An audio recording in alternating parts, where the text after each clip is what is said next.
so much for joining us here at the Center for Effective Lawmaking. I'll be asking you a series of fairly general questions, but would love to hear from you with specific examples from your own lawmaking experiences, as well as those of others you've worked with as they come to mind. Starting out broadly, question for both of you.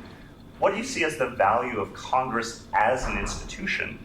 How well is it serving its purpose? And what can be done to make Congress more effective? Well, the Congress is a vitally essential part of our federal government. In fact, our founding fathers visualized it as the first among three equal legislative parts of our government: the executive, the judicial, and the legislative branches. And it's the one that's closest to the people. Members of the House of Representatives, where David and I served, are re-elected every 2 years, so it's pretty directly responsive to what the public is interested in, as opposed to lifetime appointed judges or an executive branch where there are two elected officials elected every 4 years, the president and vice president, and then millions of people in a bureaucracy that is not as directly accountable to the public at all. So it's vitally important in terms of preserving the concept of democracy and of having representatives that speak for you from no matter what part of the country you may be from. Yeah, I no quarrel at all with Bob's reference to it being the Article 1 branch, because that's the area that the founders, I think, had most trust in. I am more and more prone to underscore how the construct of the Constitution was meant to make lawmaking hard, not easy, because even as they wanted a national government that had some real heft, they remained skeptical of the exercise of power that they were investing in a national government. So it's complicated stuff. I think one of the deficiencies in Congress these days stems from a popular misunderstanding or lack of understanding of how complicated the business is, and so there's a lot of popular frustration and cynicism about that. And on the part of our colleagues that serve, a waning sense of that founding preoccupation with the primacy of the legislative branch and the importance of checks and balances, and seeing Congress as an institution that deserves the loyalty of its members in relationship to the other branches, so that it is not, if you're a Democrat in Congress, you don't just do the bidding of a Democratic president, and vice versa. Yeah, I very much agree with that, and I also think that in this day and age where you have 24-hour news channels, and the news cycles very, very rapidly, and you have people able to communicate with each other in broad groups of people instantaneously through social media. The idea that legislation is difficult, it takes time, that to balance all the different competing needs and interests that all those different representatives from different points of view, from different geographic locations, from different life experiences are going to struggle to get things done, is being harmed by the expectation that if you identify a problem, you should get an immediate response to that problem. And it has also, I think, fueled the desire to see those responses take place elsewhere. So you see more and more litigation that's intended to get a court response to a societal problem, as opposed to the Congress legislating. And I admire the courts when they say, no, this is a problem, but it's intended that the Congress come up with a solution. We're not going to substitute ourselves for the Congress. Similarly, and I think an even greater problem, no matter what your perspective might be, the ability of presidents and of this large bureaucracy that exists to affect policy as opposed to execute policy as decided upon by the Congress is a very, very serious problem, both for our society and from the standpoint of the effectiveness and the strength of the Congress. Yeah. I'm hearing a bit of it, but I'd love you to each talk a little bit about how you've seen Congress evolve from your earliest days up through today. Yeah, well, we both share time as staffers for Congress. I happen to be the what was then the administrative assistant. Now, with title inflation, I would have been the chief of staff for the member whose seat I took later on, back in the 75, 76 timeframe, right after Watergate.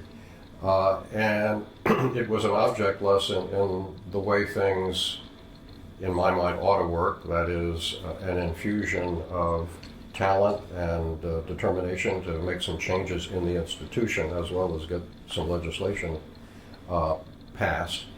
But nonetheless, filtered through, as Bob was describing a minute ago, the necessary vetting of competing interests and vested interests, some legitimate, some less so.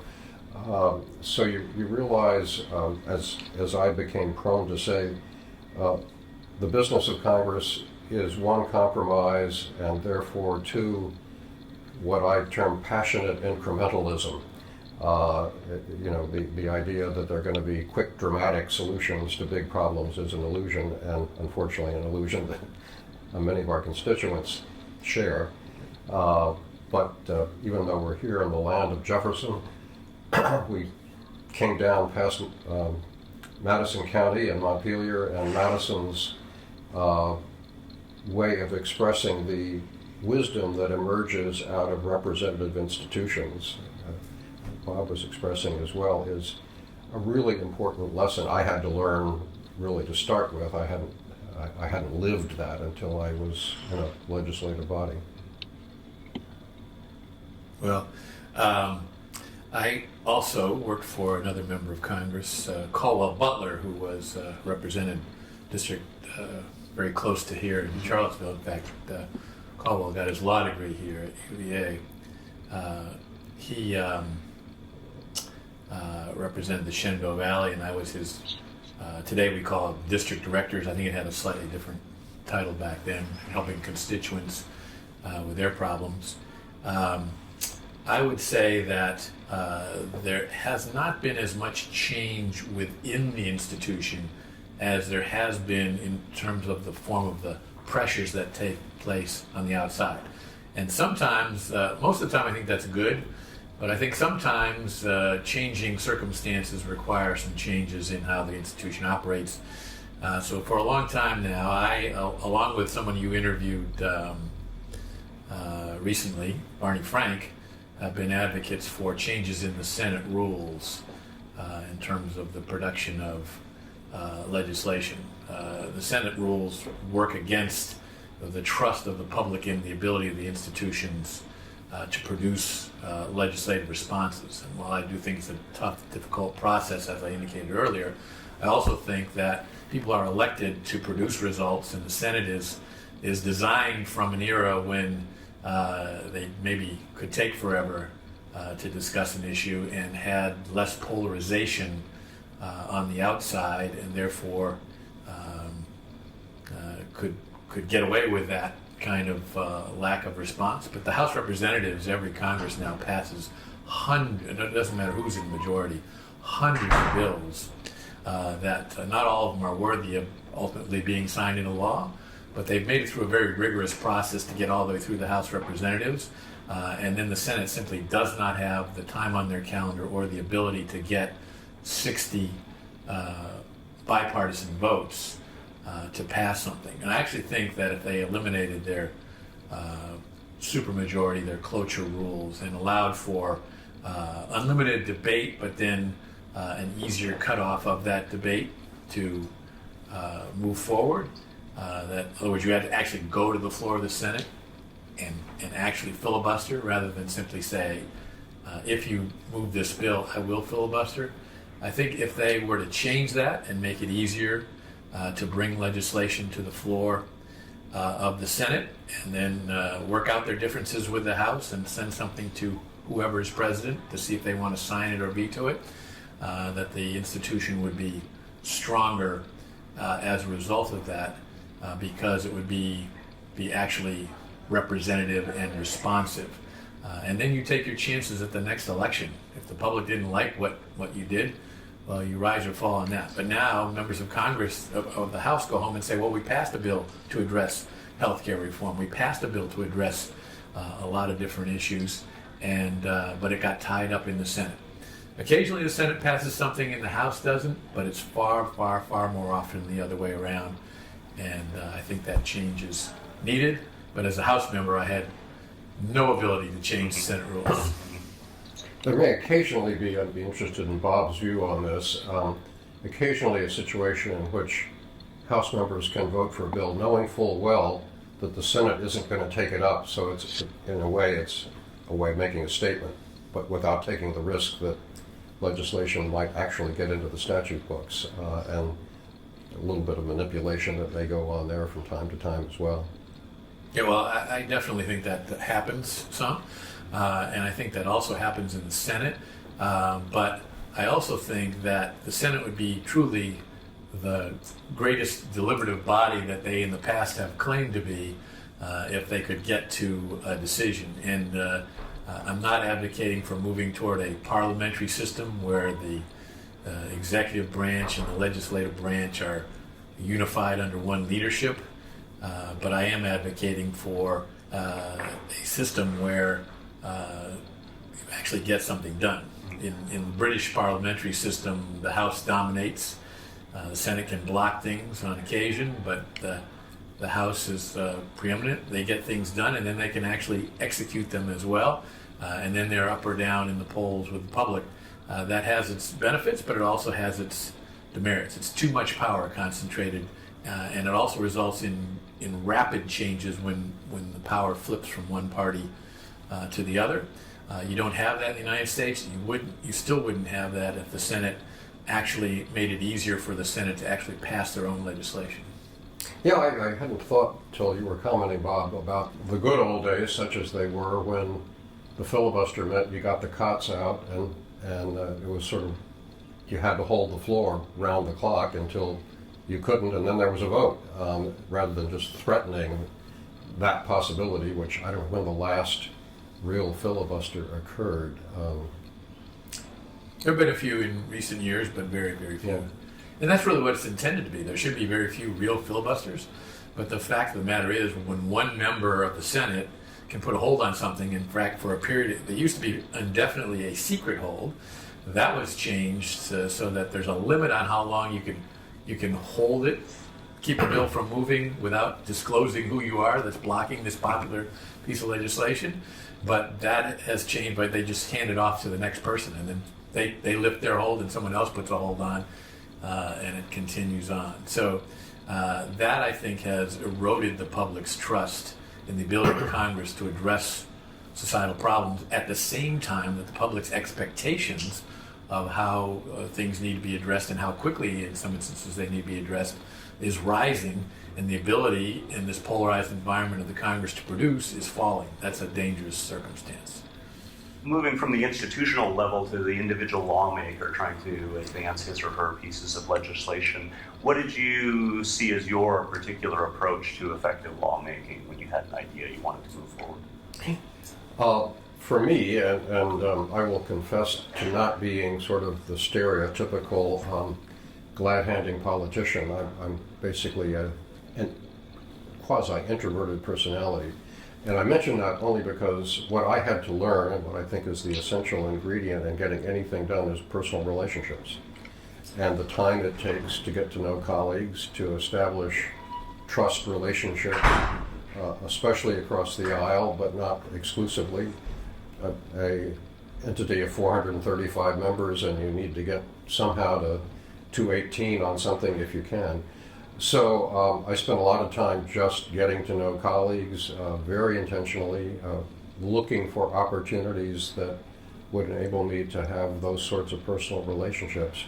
And then I knew I could go to certain people where there were shared interests and trust if I had something I wanted to try to get done, whether it was a bill or an amendment or whatever it might be. Sure. Can you give an example of where you felt, hey, that relationship worked really well or was really quite difficult? Yeah, and maybe an ironic one or an unlikely one. Henry Hyde, a very well-known conservative Republican from Illinois, about our policy positions on probably 95% of the issues that came before the House differed dramatically. But we both were, I like to believe, constitutionalists and Article 1 fans with regard to war powers and the fact that it was the Congress that was invested with the trust at the founding for the exercise of the war power and when this country uses military force abroad.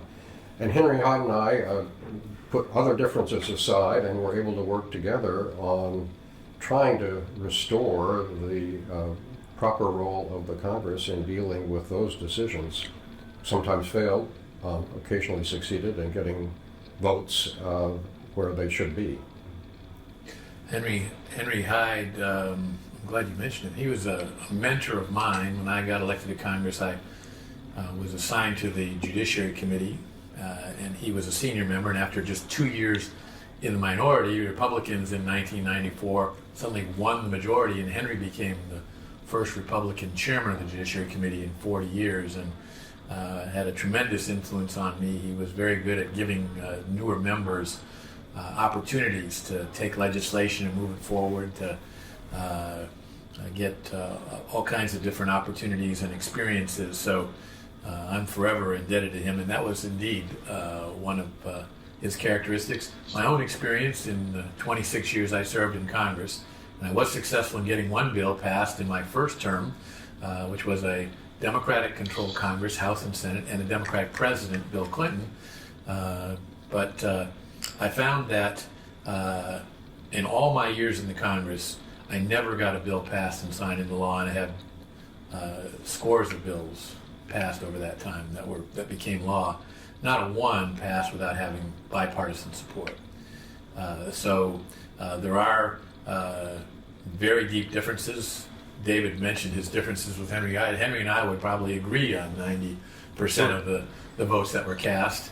But in learning from him and in my own desire to get things done, working with people on the other side of the aisle is just an absolutely critical component. And I think that's lost on the public with all of the vitriol that you see in social media and on the news and so on. But there still is that desire on the part of a majority of members of Congress to work collaboratively and actually get things done. It's when you turn the television cameras on that it gets much more difficult. But when those are turned off and people are simply saying, how do we solve this problem? There is a lot of that work going on. What's at risk is the fact that when you then turn the lights back on and say, okay, Congressman Skaggs and I have agreed on how we're going to approach this, then people in both of our parties start saying, well, if Goodlatte and Skaggs support it, one or the other of them is wrong about this, and that makes it more difficult. And I don't yet have a solution to that problem other than to say that the problems still exist, they need to be solved, and they're only going to be solved when people of goodwill work collaboratively to find the common grounds that are available so that you can address some of these things. And then for the ones that you can't, where you can maybe only get a few Democrats, or when Democrats are in the majority, only a few Republicans, you still should be able to go ahead. We do that in the House now and pass bills. And similarly, the Senate needs to do that. And then again, the public would have a much greater appreciation for the value of their vote in the next election if they said, well, the Congress did this and I liked it and I'm going to vote for them to continue, or I didn't like it and I'm going to vote to replace the person who represents me. Right now, there's a lot more excuse making than there is productivity on the big issues of the day because of the inability to get things done. Part of that's from the pressure on the outside that has polarized the country, but part of it is also the Congress needs to adapt to that and be able to respond more adeptly to making changes and recognizing that some things are controversial and you're just going to have to make those decisions and face the consequences in the next election. You were suggesting that bipartisanship fades away when we end up in the media or more. I think that one change I would identify is I don't think you get as much credit for that kind of bipartisanship today as you used to. And I don't know whether this is on your agenda for our conversation or not, but I think a good deal of the responsibility for this ultimately lies with the electorate and the degree to which we now have had a couple of generations of Americans who have not had the kind of education in government and social studies and civics that I suspect you and I had, Bob, and therefore have different expectations, and I think unrealistic expectations of how the government can operate. You know, if you haven't been schooled in the built-in inefficiencies of our system and the requirements for compromise that are built into the Constitution, then you get frustrated very easily in watching the place not get its work done, not understanding that it's complicated stuff and requires bipartisanship or compromise or whatever it is, and that the tribalism of the day is hugely counterproductive, and therefore our citizens who are inclined to want to be ideological purists for one reason or another should realize that's not a very constructive state of mind. Given partisanship in Congress, how did you go about your lawmaking business differently when you're in the minority versus the majority party? Well, you have to be entrepreneurial either way in terms of looking for support for an idea. If it's something that is a matter that's unique to your district, you have to work with, so to give an example, in my district we had, when I was first elected, in fact before I was even sworn in, a local board of supervisors had passed a resolution calling for me to create a wilderness area in Amherst County, Virginia. And I had just run a campaign saying that these small wilderness areas in the east were not good things and I was opposed to them. And here a conservative board of supervisors had handed me this because they were worried about the water supply for their communities, and they felt like turning this area of the national forest into a wilderness area would help with that.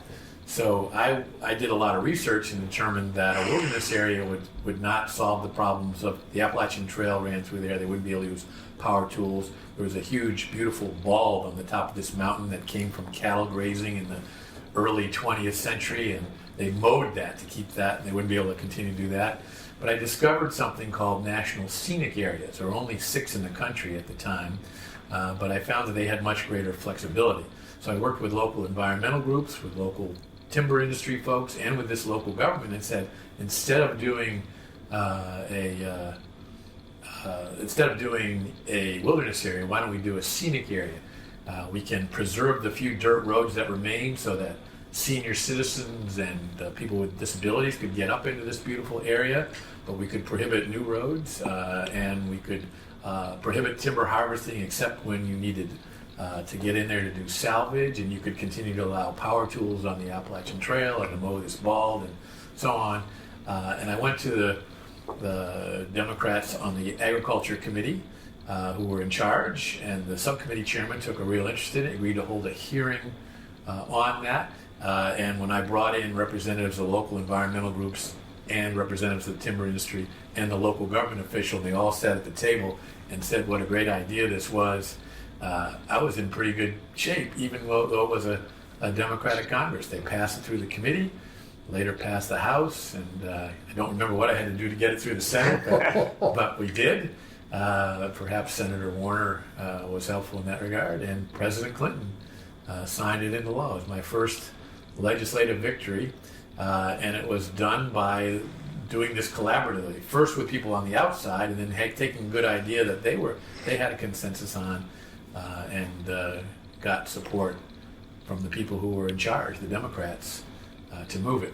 So I've always been responsive to that. There are lots of things that as chairman of a committee, you have a responsibility for Right. dealing with that I didn't think were good ideas and didn't move through the committees when I chaired them. But I also worked with members of the minority to move their bills when I thought they had a good idea that needed to be moved forward. Yeah, I had more experience in the minority than I wish. I started in the Colorado legislature in the days when it looked like the Democrats were going to be in a permanent minority, much as the House Republicans felt until 1994. And so this idea of relationship building was all the more important. And I think a state of mind and attitude on the part of the majority in the Colorado House in those days, and I think among majority Republicans in my last 6 years in the U.S. House, where there wasn't an assumption that the majority had all the good ideas that there ever were or could be. And so if you had relationships, you were then had an open door to persuade colleagues in the majority that maybe this was something that would serve the public interest and you could get it done. For example, for me, this is back in state legislative days, but presumably relevant nonetheless to your lawmaking focus. I was able to run a bill that made coverage of hospice care mandatory in Colorado state health insurance policies. Looking back on that almost 40 years later, that's sort of, so what? Why was that even an issue at the time? But it was. And so, you got it done. People thought, oh, that's a pretty good idea. Even if it comes from Skaggs and the minority, let's go ahead and let him run it. Mm-hmm. How do you think about the time you spent in the Colorado state legislature as a preparation grounds for entering Congress? For me, anyway, absolutely essential. It's where I realized in a sort of firsthand, in-my-face way, the wisdom that in almost ineffable ways emerges from the legislative process, where all of the competing interests get a hearing and you sort of sort through the problems that somebody from rural Colorado had that I had never appreciated, and with a little bit of a tweaking of language could take care of their concerns. And sort of out of all of that emerges consensus and some, I think, real wisdom that wasn't present at the beginning. And I think Bob was making this point about the difference between our system and a parliamentary system. Because of that, the conclusions then have some permanency. They're not susceptible to being undone the next time control changes, because you've got a legislative product that reflects a wide range of views and not just something that's been shoved through by a temporary majority. In terms of your backgrounds then, you both mentioned being legislative aides prior to your time in Congress, law school as an experience. How do you think about what different members bring to Congress when they arrive based on either their prior professions, their education, and so on? How crucial is that to their lawmaking? Well, I think it's important. I did not have that same benefit that David did, and I think it is a valuable experience. My successor, who worked for me for a number of years, served 16 years in the Virginia General Assembly. He's just now been elected to Congress. And so I tell people that he's starting with a whole heck of a lot more experience than I had when I started, because running for Congress was my first experience running for public office. I've been involved in party politics for a long time, and I'd worked for the congressman for 2 years back in the late 1970s. But I think everybody brings their own life experience. I had an interest in public service and a particular interest in the House of Representatives, not completely sure why, from a very early age. And I think that was spurred on by working for the congressman. But then my practice of law for about 13 years after I left him was a very valuable asset to me when I got elected to Congress. I knew my way around, but I'd been a district director. I didn't know the legislative process well. I had to learn that quickly, but I was very fortunate that I was 2 years in the minority and could could study that from a different vantage point than when you're suddenly in the majority, as I was very surprised to be after just 2 years. When your party's in the minority in the Congress, in the I was House surprised too. for 40 years, and then you're suddenly in the majority, your speed of learning has to speed up. But I was fortunate to have people like Henry Hyde and Tom Bliley and Frank Wolf, 2 other Virginia members who'd been in the minority but had been there for quite a while. They were all serious legislators and learned a lot from them. Let me point to 2 examples of why the House, as a representative institution, that title also carries implications for your question and the backgrounds and expertise of colleagues that they bring to the table. One has to do with sort of the science and technology set of issues that Congress has to cope with, and the regrettably small number of members of the House that arrive with some professional background in science. I think of Vern Ehlers, who was a physicist, and we've got a couple of medical doctors. But an awful lot of the business of the place these days, especially, I think, turn on issues that have some grounding in science and technology, and unfortunately too few members that bring some expertise and background in those areas, which means you're then that much more reliant on lobbyists and staff and so forth, which isn't all bad, but you'd rather be able to go to colleagues. The other example, and I think this is now being remedied, when I was there, the World War II and Korea War generation of military veterans was basically phasing out due to age and mortality. And so, given the national security and defense responsibilities that the Congress has, it was really important to have a lot of members who had some military background and could bring that experience to bear. There were a few of us that had Vietnam War military experience, but very few because of the social pressures of that day. I think now that problem is being largely remedied. Bob's been there much more recently than I, but an infusion of veterans of Iraq and Afghanistan, especially in this last election, and I think that's a good thing that both parties to say, I've been in the field, I know about military procurement, whatever it may be, I was in intelligence, I know how to be both respectful of and skeptical of the intelligence community, important skill sets for the Congress to have among its members. You've mentioned the role of staff in gaining expertise. Staff also build those networks and so on. How instrumental were staff to moving legislation forward, and given how much staff turnover there is, how do you recruit, retain, and cultivate that expertise and that skill set? Staff is very important. You have to have people, first and foremost, that you can trust, so that when you delegate responsibilities to them, you have confidence that your own positions, your own views are going to be reflected by their actions. And they meet with constituents, they meet with government relations people, they meet with other staff, they sometimes meet with other members of Congress without you being present. That was definitely true in my chairmanship of a committee. That your responsibilities are so broad and so immense, and you still got to carry on all of your work with your district and your constituency, that you have to be able to delegate. I was very fortunate that I had a lot of people who stayed with me for a long time. My chief of staff, when I retired, started with me like a month after I was elected to Congress. The chief of staff of the Judiciary Committee was with me for over 20 years. Had people who actually earned their government retirement working for me. In other words, they served with me over 20 years. And that helped a lot. But there's also a lot of turnover.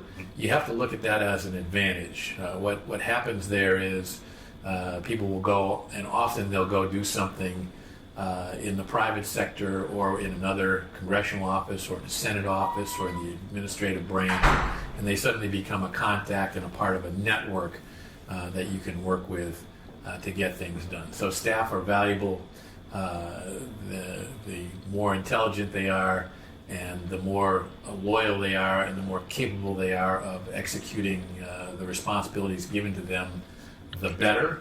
But even when they turn over and leave, if you stay in touch with them, that's often a good lead on ideas coming in or help influencing the process in one way or another. So staff are a critical part of this process.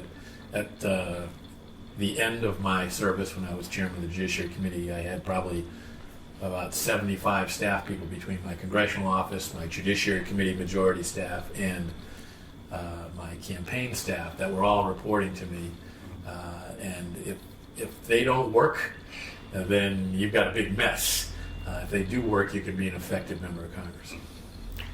Yeah, hard to exaggerate the importance of staff support for any of us, I think. I was fortunate, as Bob is describing, he was, to have people that stuck around for a long time, including a couple of people that really were career congressional staffers, worked for other members before me and stuck with me for 10 or 12 years, and had the institutional memory of how the place works in ways that aren't written down anywhere, but are probably all the more important because they are intuitive and experiential, not statutory.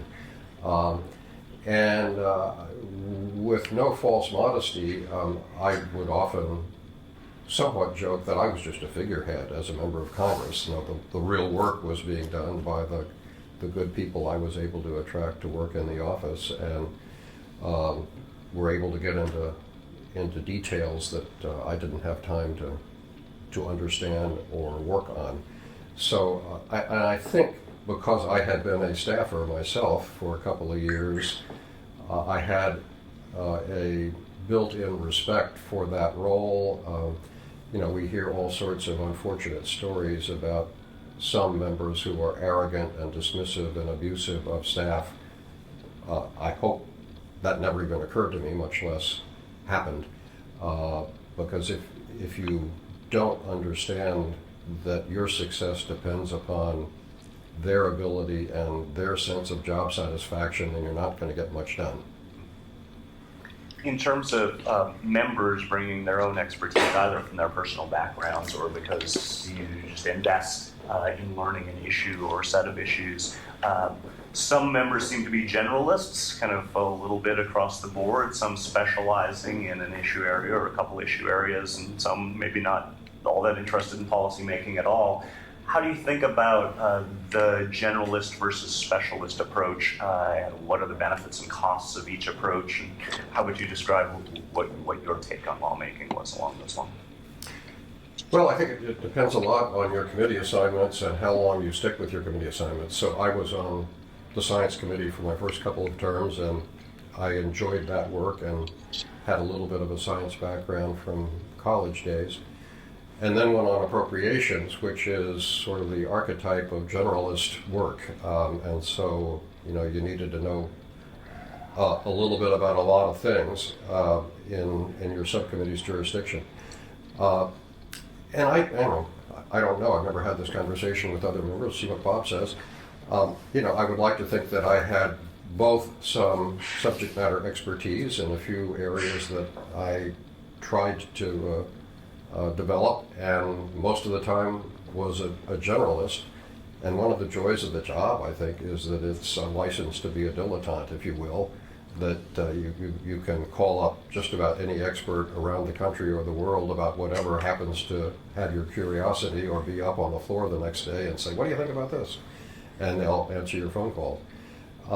I became, even though I wasn't on judiciary, became very interested in sort of the constitutional limitations and empowerment of the Article I branch. And so, as my example with Henry Hyde was meant to show, paid a lot of attention to when we were failing and when we succeeded in fulfilling responsibilities under Article I, Section 8.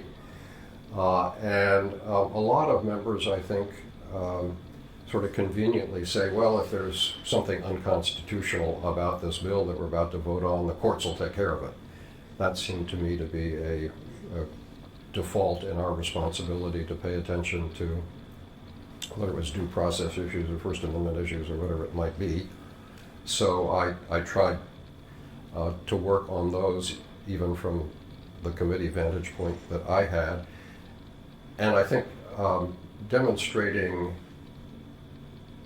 I don't want this to sound either dismissive or self-serving, but anyway, I was not a constitutional expert in an academic sense, but by comparison to, excuse me, a lot of members, I was perceived as having some constitutional expertise, and so people would come to me and say, David, what do you think about this bill? Don't we have, a Commerce Clause problem here, or whatever it might be? Bob had the legitimate credentials as Judiciary Chair. Well, I really think that a good member of Congress needs to be some of both. They need to, whether they like it or not, if they're going to be effective, as David notes, their committee assignments are going to funnel them into areas where they can either go along for the ride or they can become something of a specialist in those areas. In my practice of law, I had no experience with intellectual property law, but over 26 years I developed quite a lot of expertise in that area and culminated in a number of important pieces of legislation. Just recently, the Music Modernization Act was the byproduct of years of work on the part of myself and a lot of other people too, to get that done. And I also early on became chairman of the Congressional Internet Caucus, so I developed quite a background and set of contacts and resources in the technology sector. But that was simply a product of being on the Judiciary Committee and looking at what the Judiciary Committee could accomplish and what our opportunities were, and so that was the case. On the other hand, the Judiciary Committee has incredibly broad jurisdiction, and that's just one of the committees that I served on. So you have to be a generalist in dealing with 1/3 of all the bills in Congress go in whole or in part to the Judiciary Committee. So you have more range there than anybody can have depth in everything from criminal law to immigration law to bankruptcy law to constitutional law to intellectual property law and so on, than any one person can have. So there again is where your intellectual curiosity and your support, that's your staff, people that you trust back in your district and out in the wider Washington community, and sometimes in the executive branch, are all resources that you can utilize to accomplish how do I vote on particular issues.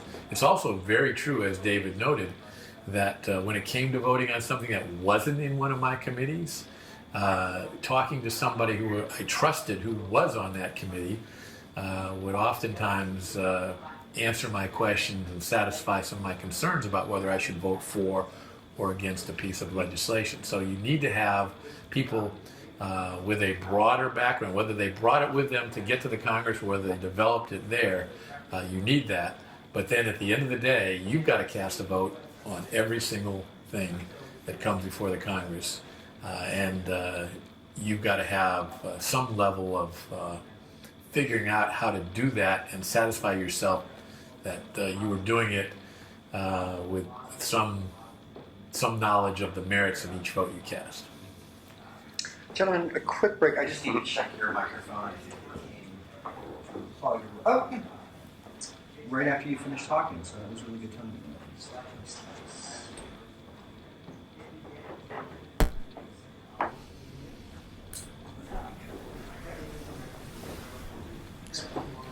I'm wireless and you're wired. It looks like. Yeah. All right. It was probably an act of God reflecting the quality of my comments. Cutting you off. Right. No, it's like a finale. It's like, you've mic made drop. that point Yeah, very exactly. well. I'm done. Nothing more needs to be said. And thank you both for your earnest responses. I really appreciate it. We've discussed a little bit about the checks and balances and how the process to move legislation forward may take some time, the value of maybe the public being patient there. I think that's probably coupled with the value of members of Congress having perseverance, taking an idea but then struggling with it maybe across multiple years. You bet. Were there examples where you had an idea and just kept batting against the wall until you broke through? Oh, sure, and maybe even a more telling comment in line with your observation. So I was the principal sponsor of the Colorado Wilderness Act of 1994. Finally got it across the finish line. The real spade work on that legislation had been done starting in the early 80s by my predecessor in the 2nd District of Colorado, Tim Worth. But because of all of the things that Bob was talking about with the scenic area example that he used, putting a big hunk of turf into wilderness carries all sorts of implications from the environmental community, the mining industry, the water interests in Colorado, you know, skiing, all kinds of stuff. So working through all of those issues just takes a lot of time and a lot of socialization amongst the interests for them to appreciate that there are other sides to the story that they've been telling. So that was an exercise in sort of stick-to-itiveness on the part of a couple of generations, if you will, in congressional terms, of Colorado politicians. And working in my case, because both of the senators from Colorado, both of the senators typically in a state have to agree to a wilderness proposal, or it isn't going to go anywhere because of Senate rules. So we had some real work to do with Hank Brown, then a Republican senator from Colorado. Tim was in the Senate then, so that was not an issue. He'd already gotten the legwork done on this. So yeah, it is the other thing that comes to mind, not to belabor my own parochial stuff, but my district included the Rocky Flats nuclear weapons plant. And I went to Congress at a time when we were still in the depths of the Cold War, and then the wall came down and attitudes toward the need for continuing to build nuclear weapons changed a great deal, and it became important for all sorts of reasons, including the dangers inherent in building plutonium triggers in a metropolitan area. And I had a long-term effort and finally succeeded in getting the Rocky Flats plant closed, even though it was the largest employer in my district. So that took 8 years. In terms of the handoff from Congressman Worth to you, how does that process play out? He's leaving his seat, you're entering, you talk about issues? Yeah, not nearly as coordinated as one might wish or suppose. I mean, I worked for him, so you know we were very close and we knew each other very well. But he was going on to the Senate and had his own set of concerns and issues that he wanted to work. I was the newbie in the House. This wilderness bill may be the best example of a handoff, but there wasn't a whole lot of that sort of thing that went on. I don't know what Bob's experience may have been, but you know, I think also a certain sense of, well, this is my job now, thanks very much, and I know what I want to do, and I appreciate your help, but bye. Right. Yeah.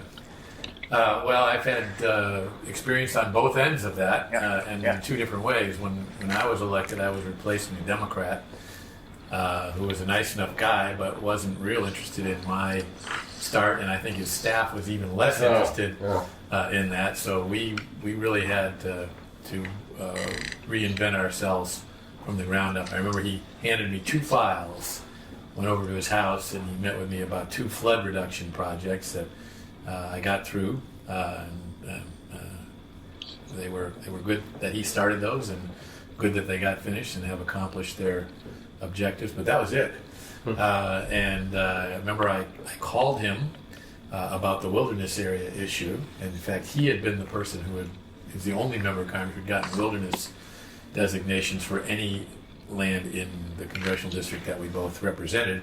And so I was very interested in knowing his perspective, since I know he'd done wilderness, and he had cautioned me about the wilderness area. He said, you know, we've had a lot of problems with those small wilderness areas that I created, so I'd go slow about wilderness. So that even spurred me on more to find the scenic area solution to that particular problem. But all in all, it was not really a very good experience. He had one employee who was short of, by just a short period of time, of being eligible for retirement, and I kept her on. She was helpful to us for a few months, and she accrued the time that she needed to do that. But that was about it. So when I retired, I was fortunate that someone who had worked for me for 8 years and had been close to me all that time was elected to succeed me, and I resolved I would make sure that didn't happen. So it was a very different transfer. They got virtually everything that I could legally give them to carry on in terms of the records of the office and so on, but also he hired all of my district staff and some of my Washington staff to help him with that transition. So I feel very good about not being responsible for him not getting off to a good start. And when I left, much the same thing happened. Mark Udall took the seat that I had, and he kept, I don't know, over half, I think, of my staff, both in Washington and in the district, and so they knew where everything was. Another example of perseverance of legislation over time in your case? Yeah, so lots of examples of that, and also lots of examples of perseverance over time where you did not achieve what you wanted to achieve. But in the first category, certainly, as I mentioned, the Music Modernization Act, which was the only bill, and I'll toot my horn here a little bit, the only bill that I passed over my 26 years where my name was in the title of the bill. It's the Hatch-Goodlatte Music Modernization Act, which revolutionized copyright law and music licensing law for the music industry, and it was just broadly and widely received. It actually passed both the House and the Senate unanimously, which for a major piece of legislation is amazing. But it was many, many years of work, all 6 years as chairman of the committee, but really it had been worked by me and by others before that. I held hearings all over the country. I had numerous hearings in Washington. I had every group that you can imagine that had some interest in music licensing, whether they were creators of music or users of music. It just was a long, slow process of getting that consensus. And for a long time, people said, well, I'm not going to do this unless you give me this. And sometimes we were able to give them that. Sometimes we just weren't, because we lose somebody else in the process. So working it until you got to the point where everybody said, I can do this much. If you do any less, I won't support it. If you do any more, someone else won't support it. And to get it passed was an example of that. But I worked the entire time I was in Congress. In fact, was the lead sponsor of a balanced budget amendment, the United States Constitution, an idea that started with the founder of this university. So it wasn't a new idea. It wasn't something that I invented, but Thomas Jefferson was not involved in writing the Constitution. He was in Paris as our U.S. ambassador at the time the Constitution was written. And a few years after, he was very pleased with the Constitution in general, but he was widely quoted as saying that he wished for but a single amendment that would limit the ability of the federal government to borrow money, which is a different way of approaching it. And it's a nuanced issue. It's not an easy, you got to have a requirement that you balance the budget. Jefferson himself, for example, later borrowed money as president to make the Louisiana Purchase. So it's not simply a matter of you don't under any circumstances borrow money, but he was very concerned about debt, and the debt was tiny compared to the $21 trillion that we owe today. I carried that bill. We came within one vote of passing it in the so-called Contract with America back in 1995. Passed the House with a big bipartisan majority, needed 2/3 vote. Failed in the Senate by one vote. Great stories about Senator Mark Hatfield and his decision to vote against it. But it came up one vote short. I think if it had been sent to the state legislatures, 49 out of 50 required by law to balance their own budgets, they would have been hard pressed not to have ratified it and put it into law. And I think we'd be in a different environment in Washington in terms of how we make decisions and how we take into account the cost. Today, we've moved further and further away from that, so that the most recent vote on this, I think we were 30 or 40 votes short of majority in the House, and not even a majority of the 2/3 majority in the House, and not even a majority in the Senate would vote for it. So I'm very concerned about that, because it's kind of fallen off the table, the issue of fiscal responsibility in both parties. More so one party than the other, I would argue, but nonetheless, it's a principle that I think is very important. You don't have to have a constitutional amendment to require that budget be balanced, but so often the competing demands of individual groups who want money spent on something are heard in Washington, and the larger group of people who need to have their concern about who's going to pay for this and how are you going to pay for it and what kind of debt are you leaving to your children and grandchildren is pushed aside and not concerned enough by leadership in both parties right now. You had mentioned the building of a coalition and getting one, you might lose another, and so on. How do you think about the trade-off between there's something fundamental I'm trying to accomplish with this piece of legislation, and to build a coalition I would have to move away from some core element. Is that often a trade-off that you all are facing, or how do you think about it? Well, usually when that happens, the bill collapses, because that core fundamental concept is what holds things together. And you definitely have to make compromises off of that, but if you have to compromise so much that you throw out your original idea, there often isn't very much left. And that may, to use Calvin and Hobbes' expression, that may transmogrify into some other piece of legislation later that addresses that one piece of things, but it usually is a disappointment that you don't get the core of it. But that doesn't mean if you have the core, you can't add some things or change that core enough that you still have the basic principle and get something done. And that's usually what happens in the end of any significant piece of legislation. How much does that happen before you would even introduce a bill? How much does it happen within the committee process or later on? Well, it happens all the way through the process. I mean, I can't tell you how many times I said to my staff, wouldn't it be a great idea if we did X? And then we talk about it and we find out a lot of reasons why it wouldn't be a great idea to do X, or why it might be a great idea but it would be impossible to accomplish.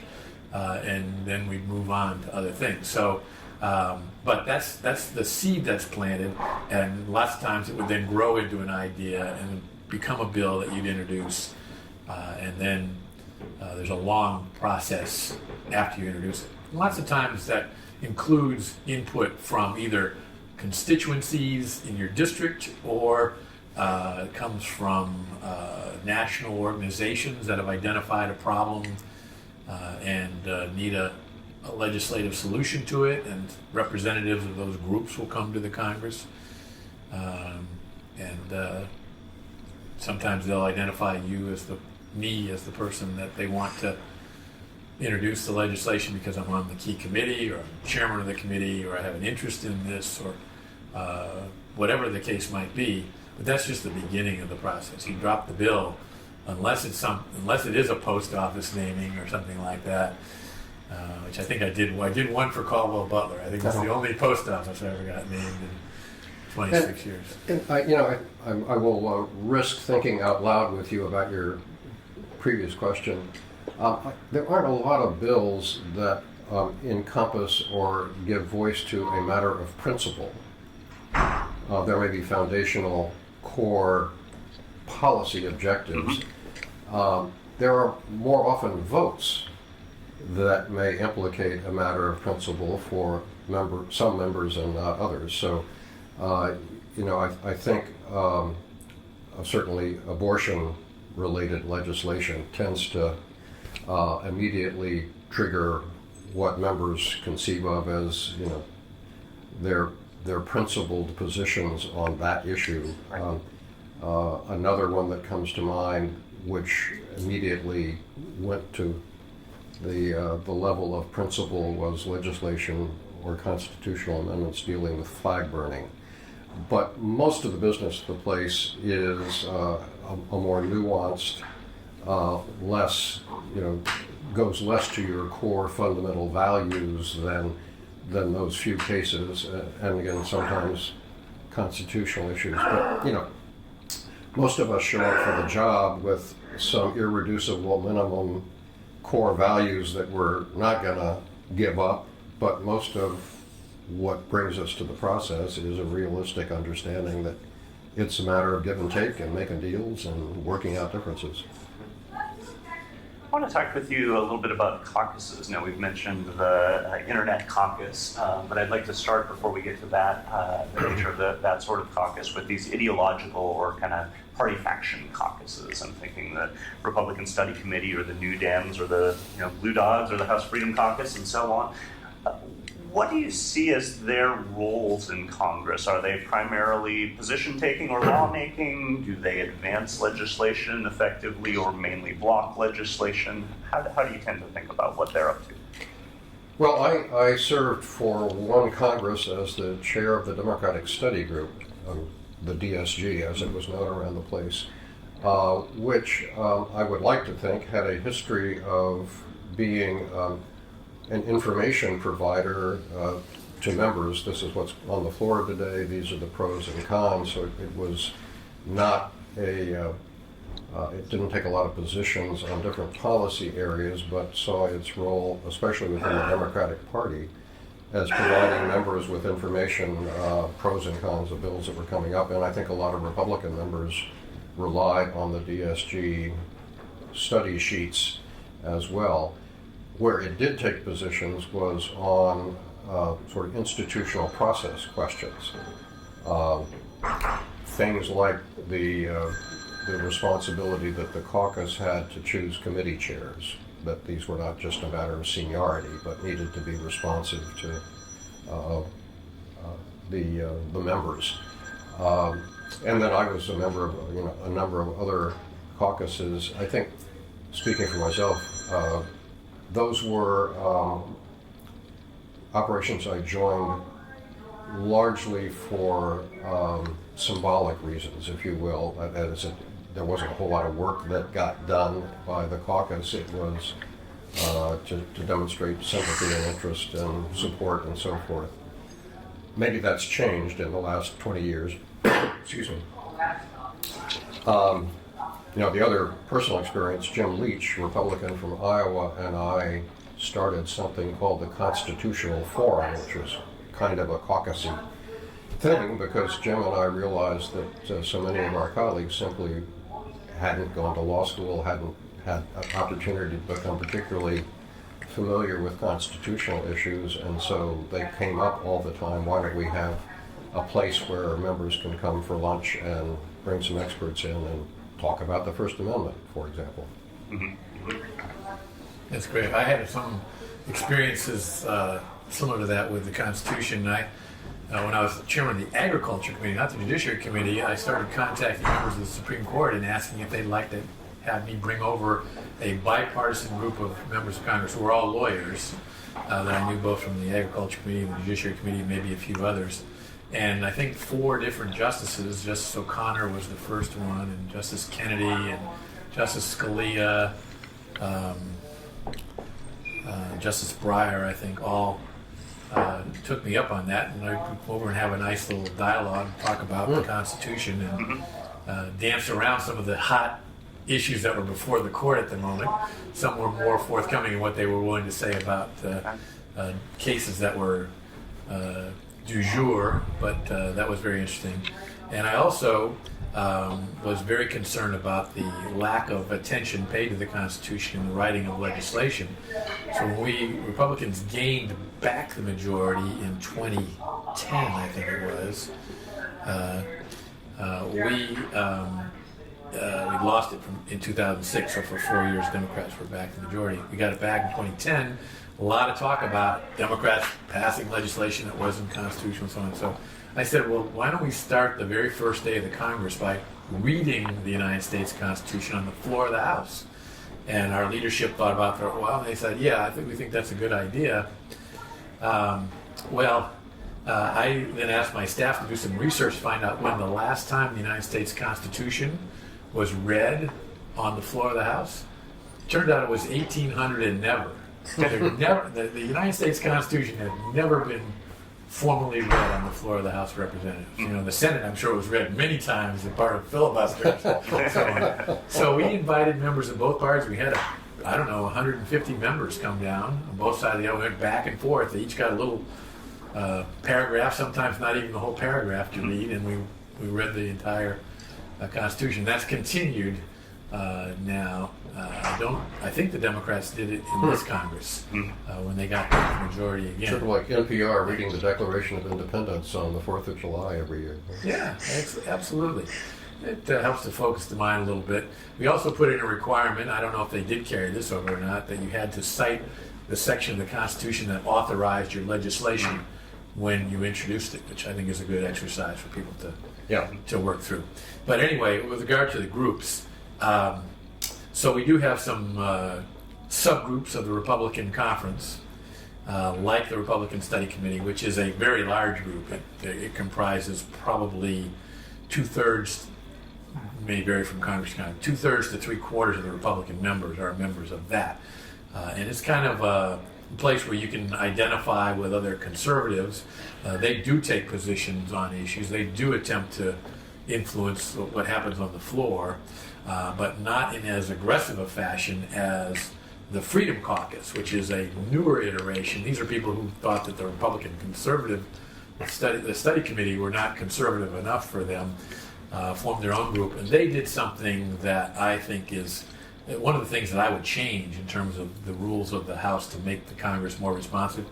They actually would combine their votes with the minority to block legislation, taking down rules, taking down speakers of the House, and I was particularly offended by their efforts to take down the Speaker of the House. To me, when you join a conference, you're doing so for the purpose of enacting legislation. You're not always going to agree with everything in any piece of legislation, but political parties exist, and the Republican Conference and the Democratic Caucus exist to advance an agenda that they have sold to the American people. So when you then have an election within that conference to vote for a Speaker of the House, and then think, well, now that I've got my nominee, it may not have been the person I wanted, but they're the nominee of our party, to think, well, I can go to the floor and I can vote for somebody else and put at risk whether or not there's even going to be a Speaker of the majority party, I find that offensive. So I think that those rules should be changed. It's difficult to do because the people who don't want them changed, because they're leveraging that power, are going to leverage it in other ways and make the life of the leadership difficult in other ways. So Paul Ryan, who said he was going to change it when he got elected Speaker, never did change it for that very reason. And I don't know that you'll see it changed in the future, but it is another example of a problem that keeps the body from being the representative body that it needs to be. And now the value of the more issue area caucuses. The Internet Caucus was mentioned, but there are many of these out there. Yeah, well, a lot of them are, as David describes, you put your name on a caucus because you have a lot of poultry in your district, like I did, so you're a member of the Poultry Growers Caucus, or there's a caucus for almost every idea that's out there.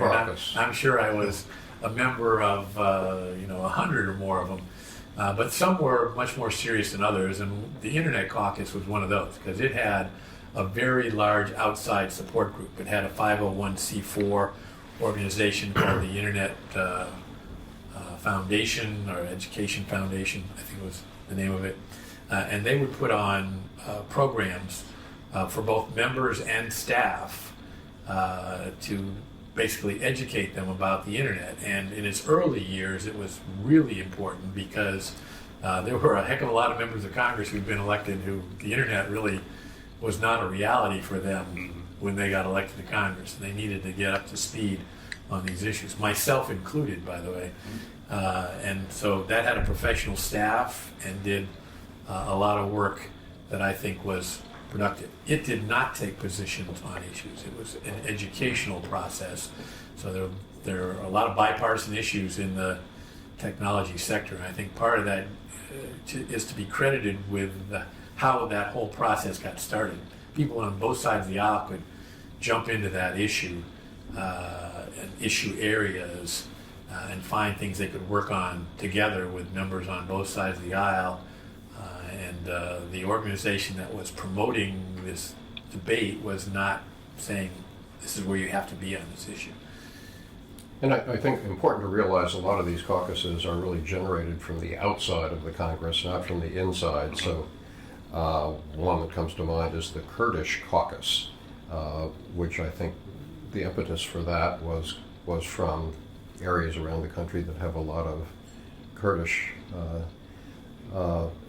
diaspora constituents, and especially given the war in Iraq, realized that the Kurds were yet again going to suffer unintentionally from what was going on there, and don't we want to organize somehow some interests within the House to attend to that. So I may be wrong about that, but I think you're very right, and I think there are a number of groups like that that are generated from the outside, and a lobbyist or someone will come to a member of Congress or their staff and suggest that that member should be a member of that caucus because there's a lot of interest back at home about that issue, and no cost. No cost. Some benefit. You send a signal that you're with people, even if Yep, you're not yep. doing a whole lot about it. Right. And so people join those, and I certainly joined a number of those.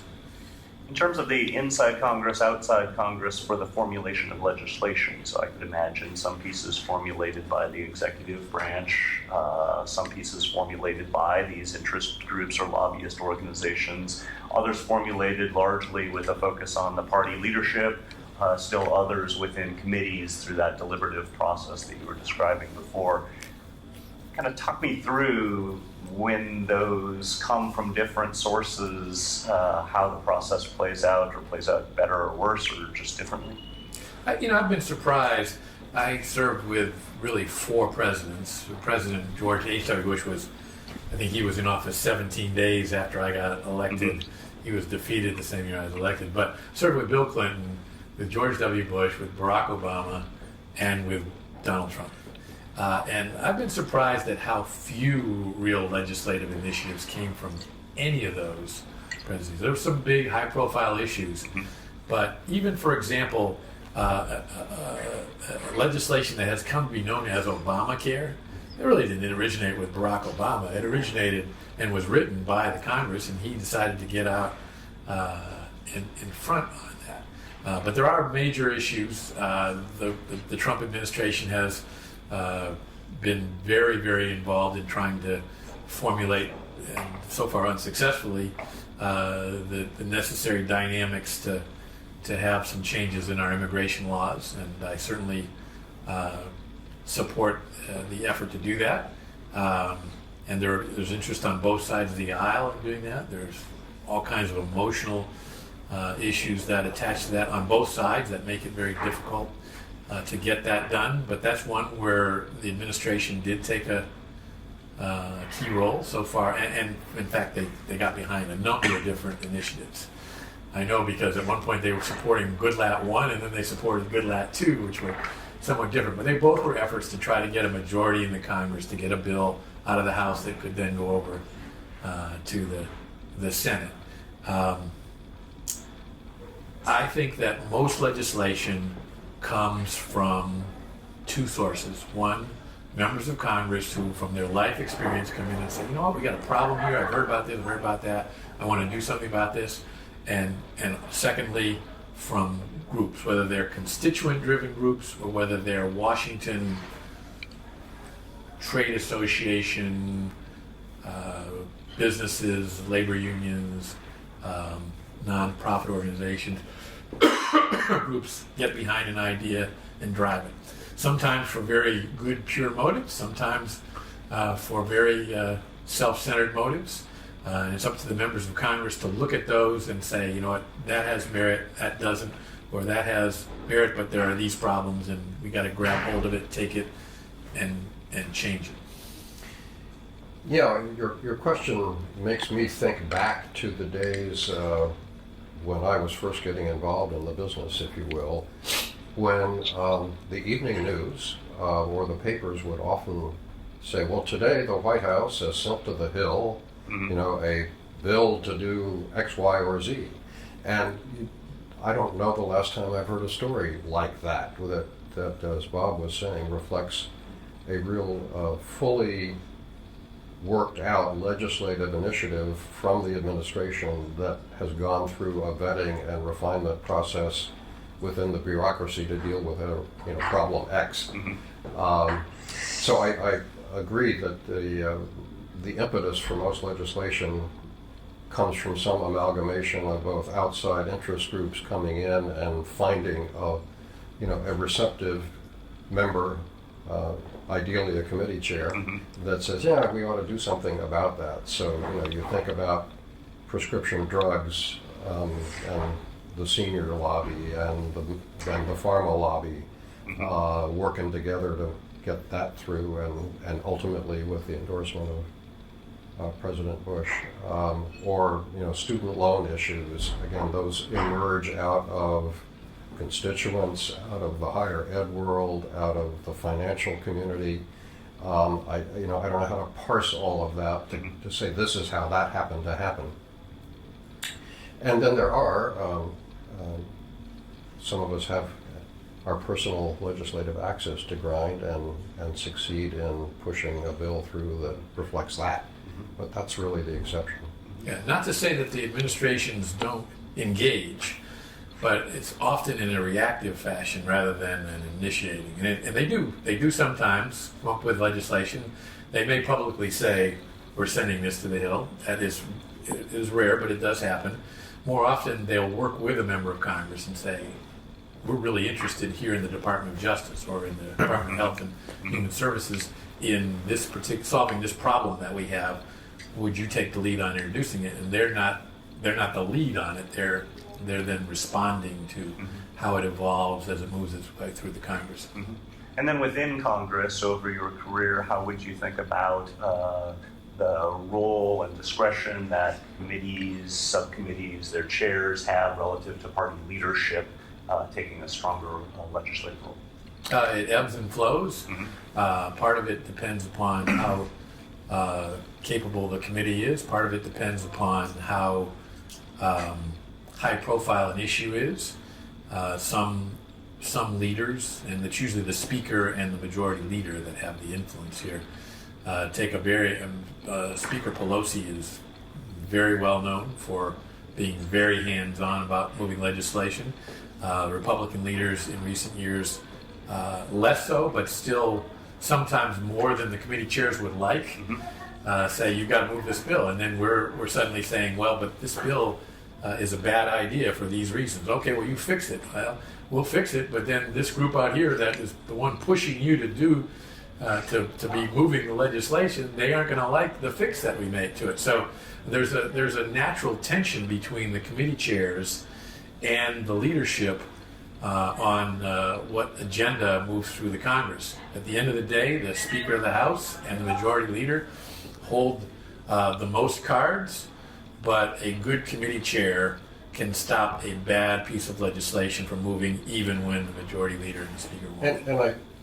And members generally, because to the extent that real power and responsibility is vested in the committees, that's where members, and especially newly elected members, actually have a role to play and a contribution to make. So I think we're seeing play out right now that tension between the new rank and file in the Democratic caucus and Speaker Pelosi and Leader Hoyer, who want to manage the operation as effectively as they can and The committee chairs are caught in the middle. The committee chairs are caught in the middle, but the rank and file members are chafing at being repressed to some degree, I think. What advice would you give those new members of Congress, or any new members of Congress in the future? How can they hit the ground running if they want to be effective lawmakers? Well, I mean, I have differences of opinion with some of the new members on the Democratic side who have developed some very high profiles in some instances, but I would still urge them to go at it, just work through the process and respect the process, and not become too impatient with that process, because you'll throw out the baby with the bathwater if you overturn the long-standing rules and procedures of how legislation moves through the process in favor of trying to do something in the immediacy of the moment, and then find that you've developed a piece of legislation that is not as well formed as you would have liked to have been, and you've damaged the process at the same time you've accomplished that. Yeah, we may share a similar feeling about some of the newly elected members in the majority. But yeah, you come to the place fresh from election, especially if you've turned out an incumbent, fully imbued with the sense that you must have something very special to bring to the country, and often you do. But to respect the institutional imperatives of patience, of relationship building, that can seem to be arbitrary and capricious at the outset, but I hope over time you realize are there because it helps produce a product that has some chance of lasting and reflecting not just your deeply held views, but in a very diverse country, the views of a lot of other colleagues that need to be taken into consideration. You both mentioned some members of Congress who in your early years were foundational, interested in emulating and so on. Thinking through, maybe it's not too early for the newest members, but some younger members of Congress who you think are really taking their lawmaking role seriously, likely to be very influential in lawmaking in the future. Are there some names that come to mind, and what sort of traits do they have?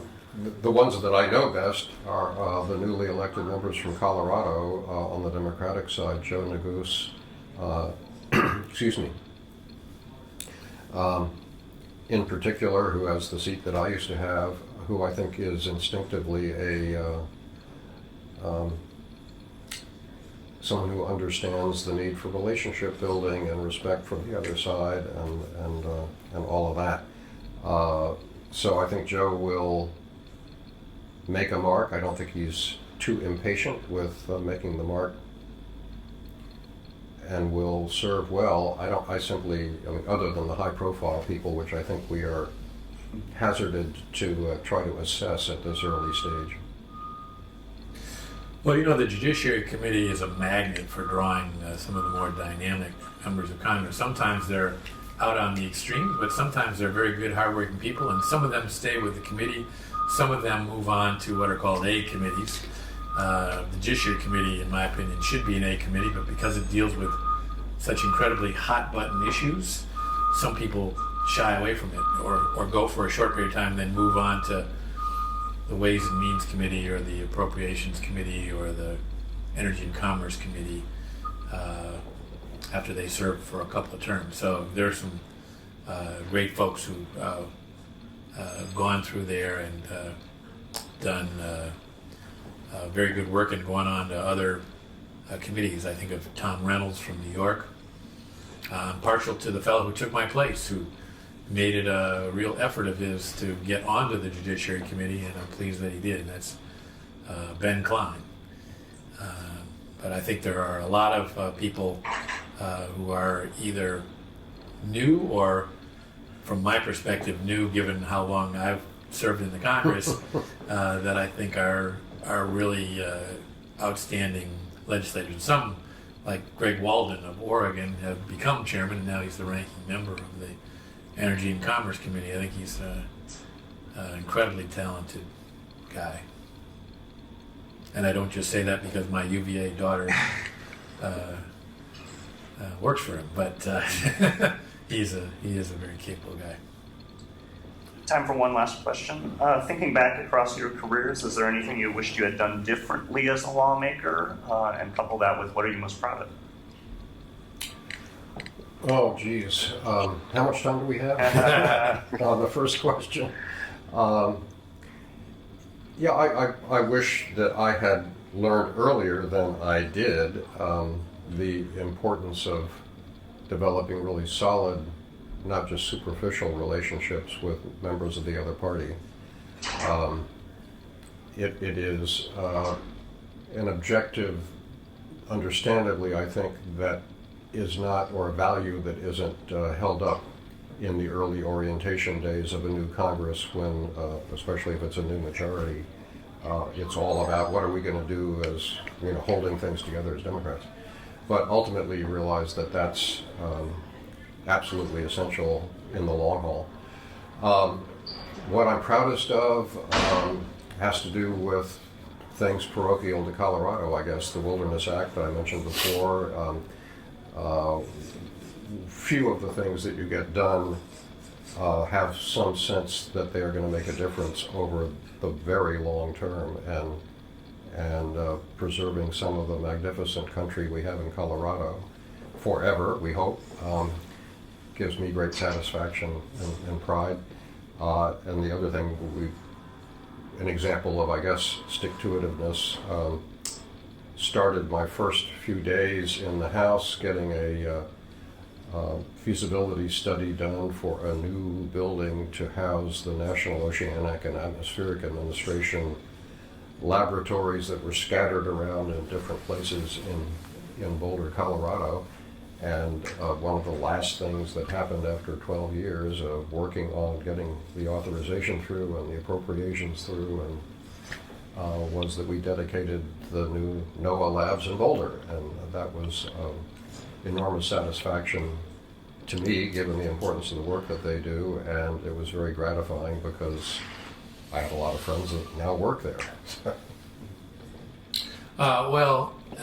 Certainly you always wish that you could have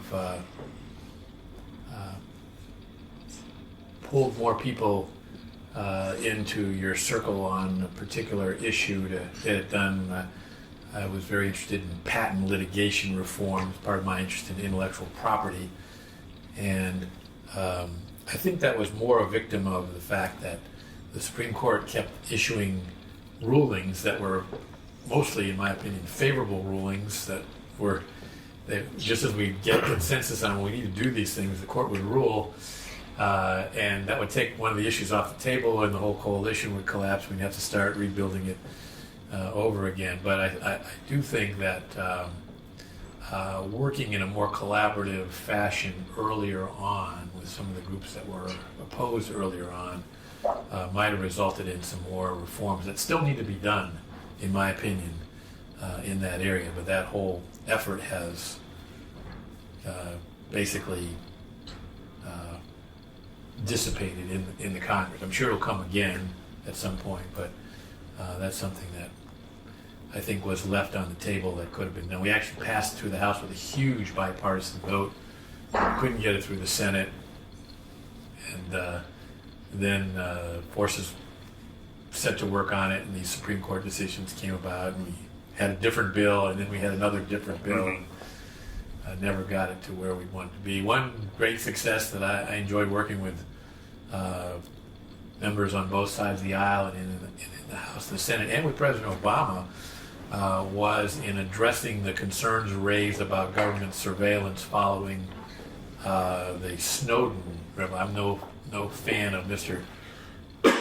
Snowden, but I was very concerned about what was revealed about some government actions taken following the legislation passed after 9/11, the so-called Patriot Act. So the USA Freedom Act was a response to that. It stopped the government from gathering metadata about U.S. citizens, and not just the telephone metadata that was the core of the controversy, but medical data, financial data, and so on, and created some more transparency in how the FISA court, the Foreign Intelligence Surveillance Act court, operates. I think that needs to be revisited, and apparently the new Attorney General is doing just that in terms of some of the issues that have come out of the whole controversy related to the Clinton campaign and the Trump campaign in 2016. That's an area that's ripe for additional work, but the work we did do, I think, was very good. I'm very proud of that, and proud of the work that a lot of members of the Judiciary Committee did to get that done and signed into law. Could I make an addendum to my answer? Please. And it's apropos of being here with Bob. So a bunch of us in the mid-90s realized that forces were starting to tear apart the relationships across the aisle in Congress, and that we needed to try to do something about that. So Ray LaHood, Republican from Illinois, went on to be Secretary of Transportation for President Obama, and I and some others organized the bipartisan retreats that we did 4 of every 2 years from 97 to 2003, I guess it must have been, in an effort to repair and restore just relationships across the aisle among members of the House, because they were becoming so frayed for a whole variety of reasons. Sadly, those fell apart after a while, lack of attendance, but it really reflected what I think was an appreciation by both Republicans and Democrats that the place only works well when there is some sense of shared responsibility regardless of party, and that can only happen when people get to know each other as something other than adversaries. Thank you That both was very much. good work on his part. Yeah, I appreciate And I it. enjoyed going to those Well, bipartisan retreats. Thanks for your service as well as for the interview today. Thank you. Looking forward to carrying this conversation forward with a much larger audience. okay.